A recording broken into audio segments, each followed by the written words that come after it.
I remember her words like glass in my chest. "You don't belong on our private island," she sneered, lipstick smudged from his kiss as she boarded the helicopter.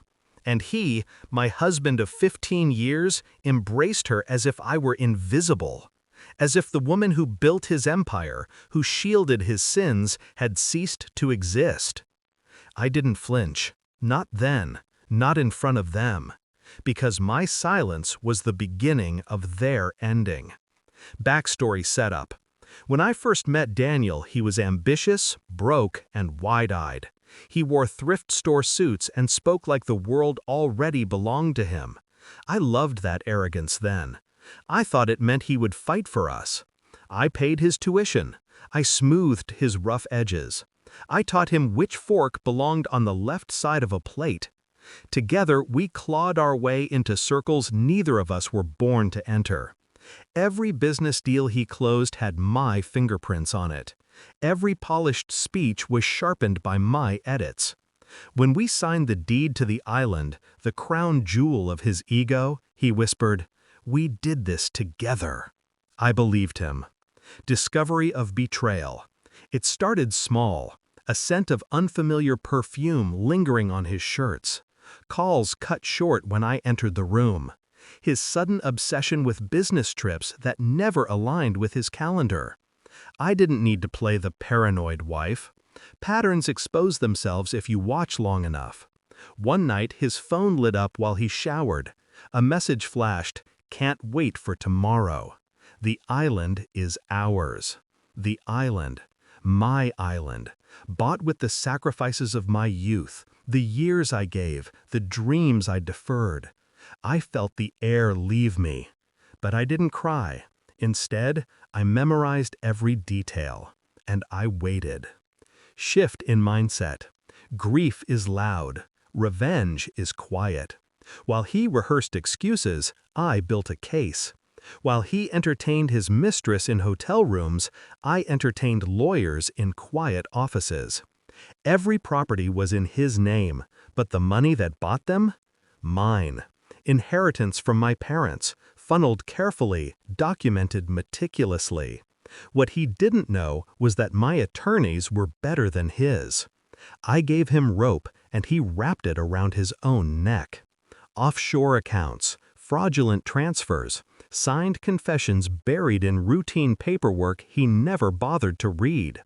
By the time he realized I was no longer his wife, but his executioner, the trap was already shut. Execution of the plan.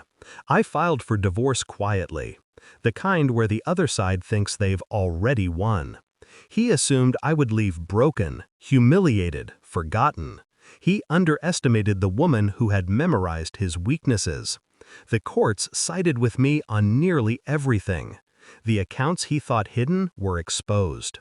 The properties he thought untouchable shifted under my control. And the island, the place where he planned to parade his mistress, was signed over to me in full. I let him think otherwise. Let him take her there, smug and triumphant, believing it was still his playground. I wanted him to walk straight into the fire. Climax and confrontation. Hours after she mocked me on the helipad, their helicopter touched down on the island's shore. Security was waiting, not with champagne, not with deference, but with papers. "Mr. Hale," the lead guard said, flat, professional, "by court order, this property now belongs to Mrs. Hale. You are trespassing." The mistress laughed, thinking it was a joke. She tugged his arm, whispered in his ear. But the guards did not move aside. His face, oh, his face. Confusion, then anger, then the dawning horror that everything he thought unshakable had slipped through his fingers. He looked back at me then, standing just beyond the gates, calm, waiting. "Sarah," he stammered, as if my name could undo the months of betrayal. "You can't." But I already had. The mistress's smirk cracked first. Then her grip on his arm loosened. She came for the wealth, not the ruins. And I let her walk past me, her perfume trailing like smoke. She didn't matter. He did. Enjoy the mainland, I said softly, almost kindly. You'll find it much smaller than you remember. Resolution and emotional release. They escorted him off the property, his protests echoing into the salt air. I didn't follow. I simply turned and walked deeper into the island that was now mine alone. The ocean roared against the cliffs, but inside, I was still. Betrayal doesn't end with heartbreak. It ends with reclamation. With the knowledge that the person who thought they destroyed you only sharpened you instead.